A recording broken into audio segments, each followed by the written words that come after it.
Ki te whai ao ki te ao Mārama, kai te haere tonu ngā mahi tirohana ki te toko whā imate I te tukina waka I te moana atoi. It's a tragedy. I mean, 4 from a small community like Tāneatua, it's just so hard. Community's going to have to pull together. But you know, a 9-month-old baby, that's just so hard. Kai te huaki nā pai whenua o Aotearoa ki tā wāhi, ni ngari ko ngai Māori rānei ka pākinotia. Kei roto I te iwi e tahi a wangawanga e pāna ki te hunga tūruhi e puta mai ana ki roto I te tai tokiro.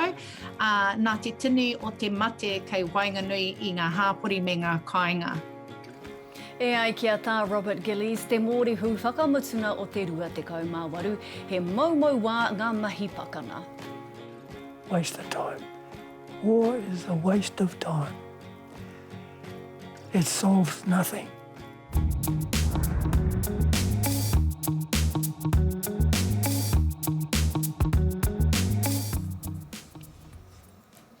Kai aku iti, kai aku rahi hurinoa, rarau mai ki te ao Mārama.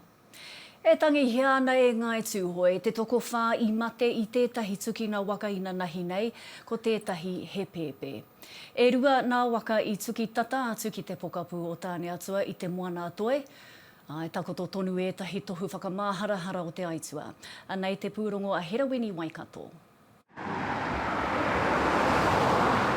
He karanga mate, he wāhi mōrearea tēnei wāhanga o te rori. In my time back here at home, that's certainly not the first time that there's been an accident in that area. I tuki ngā waka e rua I te rori o Tāneatua, I te takiwā o te torukaraka I te ahiahi o Inanahi. Kei te whakatewa ngā pirihimana I ngā mahi a te kai traiwa I te whakakōtiti nei I tōna waka I tuki I te tahi atu waka. I mate atu ai ngā tangata e whā, ko te tahi pēpi e iwa Mārama te pakeke. It's a tragedy. I mean, 4 from a small community like Tāneatua, it's just so hard. Community's going to have to pull together.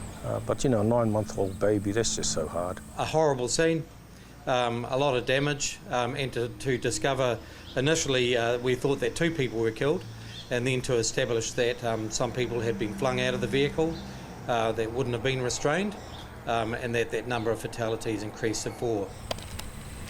He ika āwhiro I te pakanga o Mārama, he kai ako I te tira ōpango Māori a te pau, he mahanga mai ki roa kua kitea ake e ia.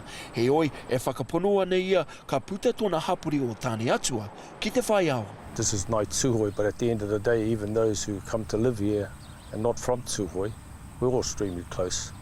So through the tani and through the process of supporting the whānau, it's the only way to get through. Some of the occupants that were killed were local, and that the other vehicle involved were also local. So at present there's several investigations, obviously a police investigation, and we'll be busy this week in not only providing whatever support we can to surviving relatives, but also to those other people involved in the crash, and establishing the movements of the driver of the vehicle that lost control in that corner.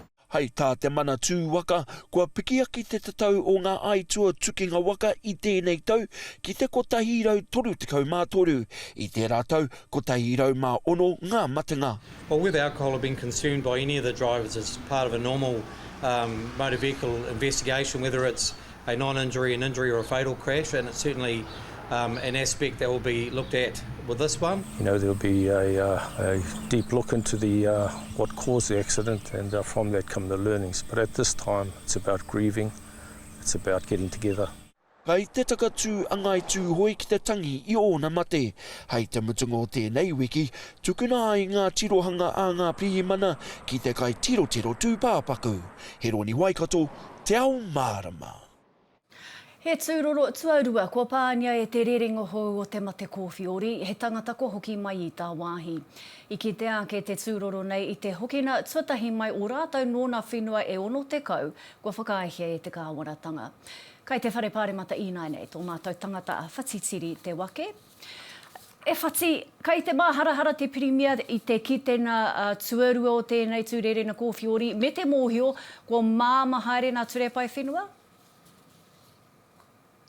Tēnā koe pēr pea tau tira tēnā tātou. Kei te haere tonu te rāhui pāpāhua te pirimia. Engari, e harai te mea i tino rongo i ona mā haraharatanga mo te whakangāwaritanga haere o ngā tau ārai o Aotearoa.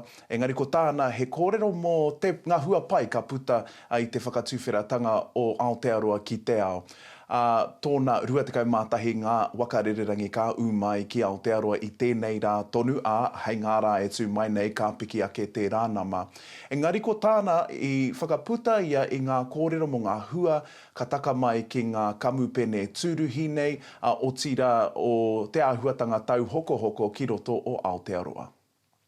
Not only is this a further sign of normality returning in our interactions with the world, but the arrival of our Northern Hemisphere friends will further propel our economic recovery. We see this already happening with an uptick in spending that has occurred since we welcomed back our Australian tourists a few weeks ago. New Zealand is in demand, and leveraging that interest is a priority for us as a government. With our COVID-19 control now a matter of record, a growing economy and our tourists returning to fill our regional economies back up, we will continue to see signs of our recovery. Ahakoa koe nā tā te kāwanatanga aro, he rereke rawa atu ki ngā whakaaro o ngā ratonga hauora Māori kei te mura o te ahi e mahi ana.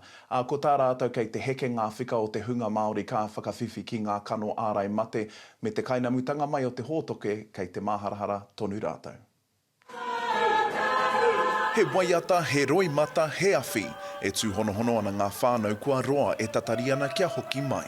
Tau mai ana ngā tāngata no ngā whenua o no te kau o te ao, kāore he herenga uru whenua. He oi kua tere tupu te māharahara i ngā ratonga hauora Māori. Kei roto i te iwi e tahi a wangawanga e pāna ki te hunga tūruhi, e puta mai ana ki roto i te tai tokerau. Nā te tini o te mate kei wainganui i ngā hāpori me ngā kāinga.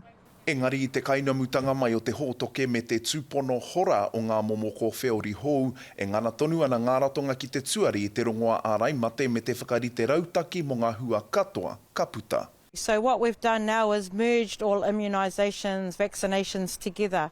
So we still run a local vaccination centre. It's more into drive-through now so that we are prepared if there's another spike. I te tai tokerau tōna rima te kaumārima ōrau o te hunga Māori kua whakawhiwhi i te pūwero tuatoru. Engari e kite ana a Huhana Linden i te toko iti e pūwero tiana. He mea kite hoki e ngā ratonga ki Manurewa. Ko tino taka ngā kaute o te whānau puta mai ana, ia wiki e whakatū tonu ana tō tātou tīma i e rao ngā momo kaupapa. Engari ko te aronga i nai nei, he karanga ki te iwi kia rite. Whānau have become a little bit more lax about COVID restrictions. I guess we all are really, because we're in the orange, we're allowed to have events. Hei tātaku tai moana nā te nohonga mai o te kōwhiori hei aronga matua kua pāheke ngā mahi pūwero tamariki. We need to encourage our whānau, our parents to get their tamariki immunised around measles, mumps, rubella, those childhood IMS from 6 weeks onwards. It hasn't been the priority. Ahakoa ngā mānuka ka tonu e nei ratonga ki te ārai i ngā whānau i o rātou hapori. Whatitiri te wake, te ao Mārama. Ko te morihu whakamutuna o te rua te kaumāwaru, ka whakawahia heita a ngā rangitata nei, arā ko tā Robert Gillies, e mōhio whānuitia nei ko Korobom, e meana he maumau wā ngā mahi pakanga. A kāre te Māori i paku whaihua i te pakana. I kōrero tēnei hoia, ko whakarākaitia ki tēnei take me etahi atu take i tētahi uiwi kia moana mani a poto o whakaata Māori. When you look on television now and you see wars happening in the world, like in Ukraine and Syria and Palestine and all that, what do you think? Waste of time.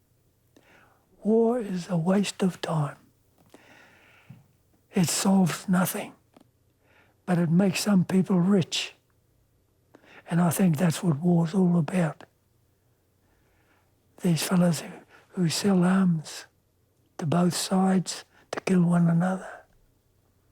That's just shocking. It's bloody awful. War after war. Solve nothing. If I'd known as much as I know now, I would have stayed home. Yeah. Is that because of what went on over there? Oh, not only that, it's the way they keep treating us.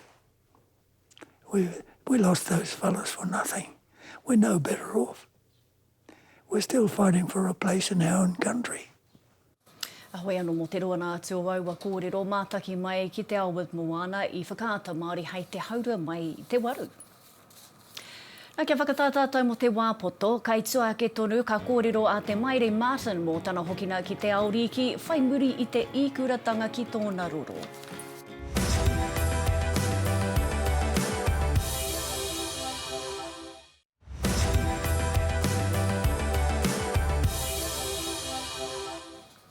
Hoki mai anō. Ko te karana a te minita take āhuarangi a James Shaw, he tohu te paparitena moana e piki nei kia whakahekia iho nā tukuna waro ki Aotearoa, kia ki ai tātou he whenua ahurangi ahupapa hoki. Mo te roa nā atu kia haere tātou kia te ānau tui ono te ropu kākariki atu I tōna kaina I Manawa tū. Nau mai te anau, atuatahi ake e ai ki nā rarau nā kōrero a te tai pari o Aotearoa. E kore tātou e tae te karo nā pāna kino o te āhuarangi. He aha aua pānga kino rā? I te me kia I au I panu era e rona rangahai. Te me ka moia ki tātou kei te pekihaere te tai, puta no te ao, I pera ana nā whakatau nā kai pūtai ao. Hoi ono nā te ririki o te whenua ki Aotearoa nei, kei te noho te whenua ki rungi nā papa nekeneke, te tectonic plates. Nā tērā āhua kua tere te piki ati o nā tai ki Aotearoa nei, ki roto I te koutou, ki roto te rua te koutou. Nā whakapai o rua o mua, ka piki ati ki roto I te rima te kau o nā tai. No ere, kei te tere haere mai te piki haere o nā tai ki roto o tātou nei hapore noha ana ki nā takutai moana. No ere, e mōrere, hoi anō, me kātā te whakarite nā rautaki. Nā ka kino ke ake hoki ngā ahua tāwhiri mātea ko nā marae me ngā urupai noho tatāna ki nā takutai ka pā kinotia. Me pēhea rātou nā marae e whakarite ai mō enei tū āhua? Ko te mea nui kia whai reo te Māori ki roto I nā kaupapere katoa o te huringa āhuarangi ko te kāwanatanga. Kei te manatu o te tai ao te tai anga ki kia nei ko tōne ngō ko te rauora. No e me whai reo te Māori ki roto I tērā āhuatanga. Me pena ana, e rua nā māhere ka whakariti I tēnei wā. Ko tētai ki te whakaiti nā tukunga waro ki roto I te kōhauhau.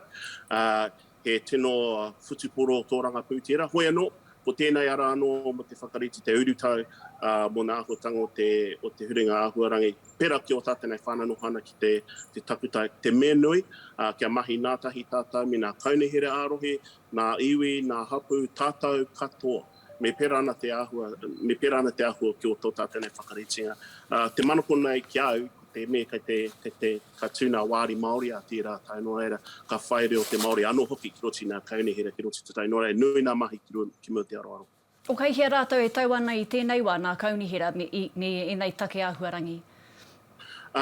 Well, kei te murua te ahi rātou e ki roti tēnei ka papiti me kei rātou nā waiture te whakarite tēnei enei kaupapa katoa, me pehe te nuku nā whare, pehe nā waiture e pānga ki o tātou nei awa takuta moana e rā mea katoa. Me pēnei ki nā kaunehere, me kaha ki te whakarongo ki nā Māori, te me mai rā no nā iwi noho ana ki te tō rātou nei haukainga ki te tātahi no reira, matatau nā rātou ki tērā o nā āhua.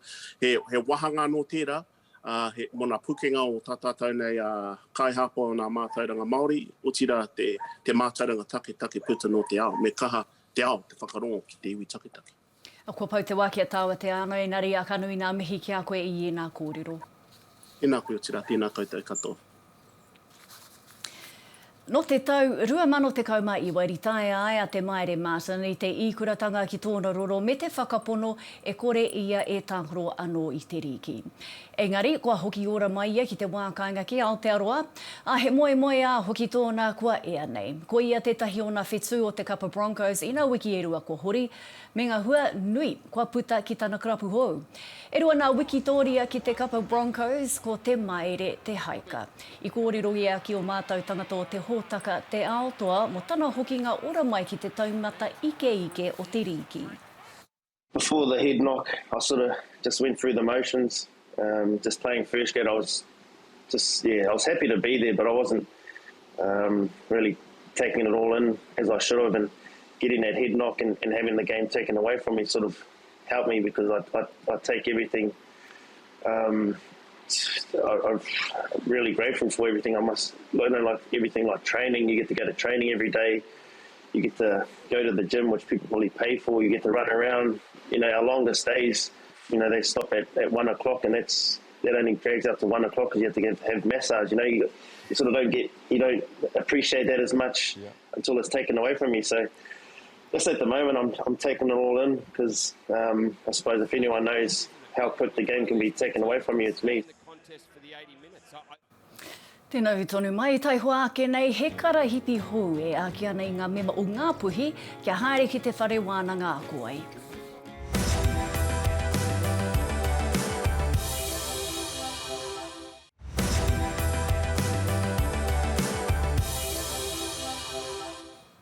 Nau mai anō.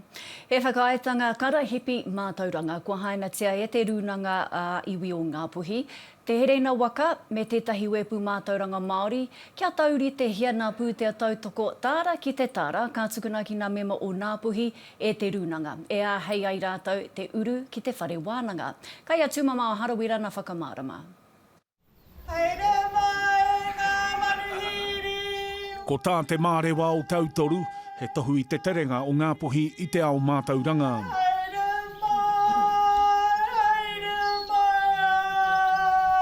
Ka mārewa atu tahi, ka rere tautoru, ka mauake hau ki a pātari kai hau. Ka korowhiti te marama he pai whenua, ka whiti au e ko Aotea, ko Aotea, ko Aotea.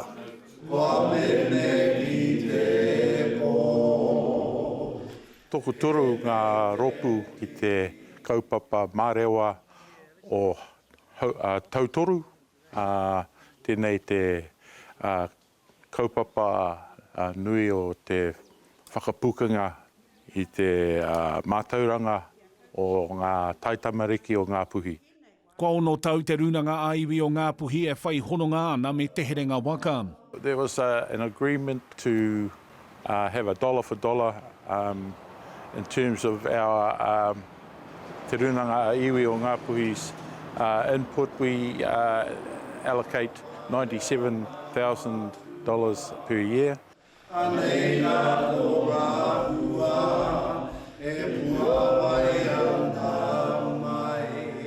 Ko te hononga mai a te tarahiti mātauranga Māori, he mea whakaniko i ngā hononga kua o tike te whakatū. Tātou tupuna. Kia tupu tikai o tātou tamariki. I te mea ko rātou ka mau i te mau a o rātou wā, kei a tātou i tēnei wā, ko wai ka mōhio ki te ao a mua ao. Kia hatia, hei tā Wayne Wharerau, e rite ana ngā puhi ki te kōrero atu ki te krauna, ki te whakapakari i ngā huarahi mātauranga. It's an engagement I would encourage with the Crown to have a talk with us about where ngā puhi and the Crown move forward in terms of our relationships. We're ready to have that conversation. Ka makurua ke hau ki ngā ke hikurani ki ta kurua papapau na nui wāhia mai ai te nuna tangata i ta kutinana nei. Tēnei mea te mātauranga, he mea tupu, he mea tupu, he mea tupu tainua mai ki tēnei ao. E tauriri, e koe. Tūmama o Harawira, te ao Mārama. Nā hei whakakōrero i ngā take tōranga pū o te wā i kōrero hau ki te kaiarahi takirua o te Pāti Māori i ko wake nei. I te matata māua kōrero ki ona whakaro mo te huakitanga o ngā pai whenua o Aotearoa ki ētahi atu whenua o te ao whānui. He mea atu whakaro tunu tātou me pehera te tiaki a tātou. Nō reira, karoa tātou e whakarite i te iwe tahitikanga i roto i a tātou anō. Tātou te iwi Māori ne. Wa tātou pakeke, wa tātou kāinga, wa tātou marae hoki. Me kātunu tātou ki te tiaki a tātou whakarite tikanga kia kauaka tēnei ngangara e ngaua kinotia i a tātou.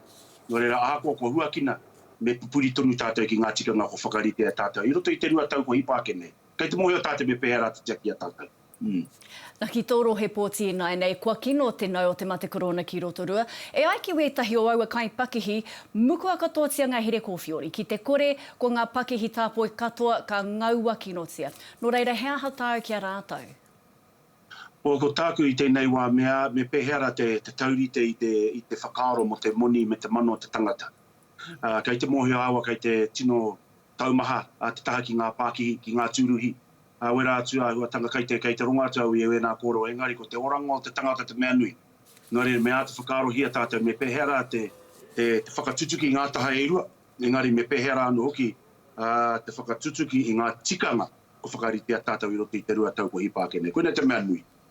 Nā ki tētahi tangata nō Rotorua, kua kia tā Bob Gillies te morihu whakamutunga o te 28, he maumau wā, he maumau tangata te pakanga. Kāre he paku hua ka toko ake ki te Māori. Engari arā te rahi haere ki te pakana, ne? Ina ngā koro a pirana, ka tare anu ki tātou te mana orite, I roto I te tiriti o Waitangi, kia Pākehā. Engari kei te whangatunu mai tātou kia kite I te mana orite. Ana, ko kite I roto I te pire moro torua kauni hera.